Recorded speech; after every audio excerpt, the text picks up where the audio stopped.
शरद पवार आक्रमक, सरकारने जाहीर केली कर्जमाफी। नेमकं शरद पवार काय म्हणाले ते पाहूया। शेतकऱ्यांसमोर जगावे कसे हा प्रश्न आहे। सध्या शेतकरी अस्वस्थ असून त्याच्याकडे सरकार ढुंकूनही पाहत नाही।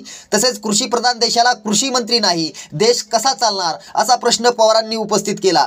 शेतकऱ्यांचा प्रश्न मांडण्याचा प्रयत्न केला, पण आजचे सरकार ढुंकूनही पाहायला तयार नाही। त्यासाठी आता आम्हाला आक्रमक भूमिका घ्यावी लागेल। अमरावती सारख्या ठिकाणी 10 दिवसात 25 शेतकऱ्यांनी आत्महत्या केली। देशाची भूक भागवणारा शेतकरी आत्महत्या करतो ही गोष्ट छोटी नाही।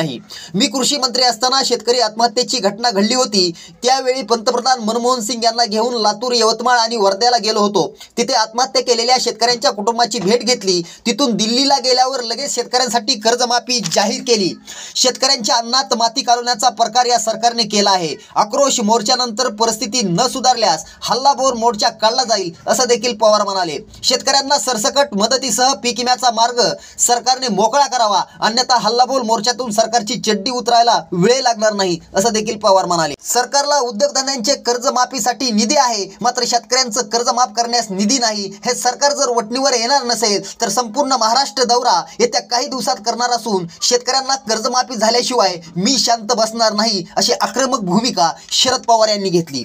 याविषयी तुमचं मत आम्हाला नक्की कमेंट करा। हा व्हिडिओ आवडला तर नक्की शेअर करा।